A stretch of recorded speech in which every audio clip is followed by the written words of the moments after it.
Many might not be familiar with the term yellow journalism, but I'm sure the terms sensationalized media and exaggerated headlines ring a bell. Joseph Pulitzer, most popularly known for the Pulitzer Prize, purchased the New York World in 1883. Due to big changes in the format, presentation, and content of the newspapers, Pulitzer increased the circulation of the New York World from 15,000 to 600,000, making the New York World the largest newspaper in the U.S. at the time. Q. William Randolph Hearst. Hearst's empire still exists today, with his many magazines, newspapers, and broadcasting stations. When Hearst purchased the New York Journal from Pulitzer's brother in 1895, a massive circulation war emerged between Pulitzer's New York World and Hearst's New York Journal. The term yellow journalism was coined during the circulation war when Hearst hired Pulitzer's drawer of the popular comic strip The Yellow Kid for an insane amount of money.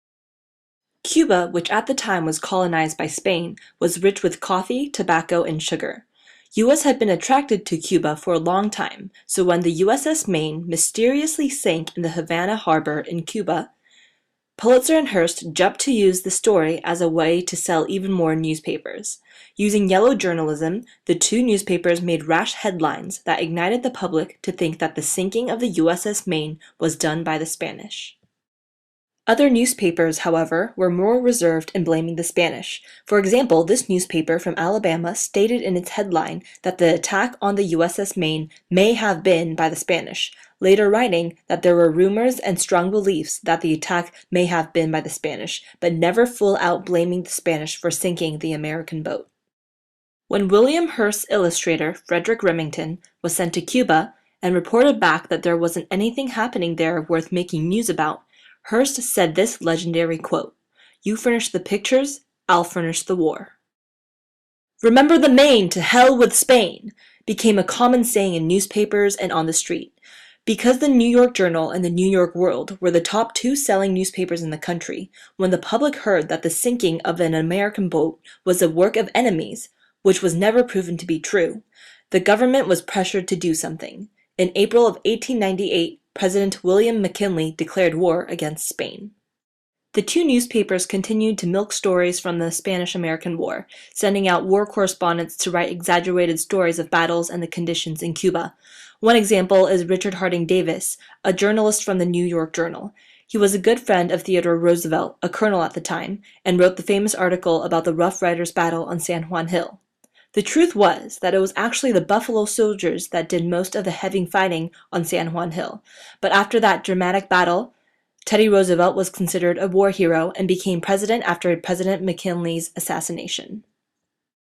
James Creelman, a reporter for Pulitzer's New York World, wrote a piece on yellow journalism, and he seems to advocate this exaggerating style of writing.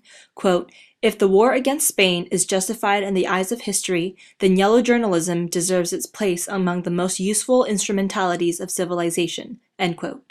Yellow journalism is still thriving today, though perhaps not as blatant as the false headlines in the New York Journal or the New York World. This is also not to say that all media is corrupt. In fact, the media has the job of the gatekeeper and has brought many important things to the public's eye, such as pollution, transportation safety, and prescription medication. Because of the public's reception and concern about these topics covered by the media, there have been many actions taken by the government to confront these problems. In this New York Post front page, a freelance journalist captures a man's last seconds of life as he tries to climb out of the way of an incoming subway. Indeed, the death of this man is big news. However, there are a million other more respectable ways to convey the message other than pasting in superimposed letters, quote, "This man is about to die. Doomed." End quote. I am not denying that Teddy Roosevelt was a brave leader, or that the sinking of the USS Maine was important. However, I believe that the newspaper is a huge factor of what the people think. Moreover, what the people say, the government has to react to. And what the government does, the media has to report. It's all a cycle, and in the Spanish-American War, the cycle was corrupted by sensationalism.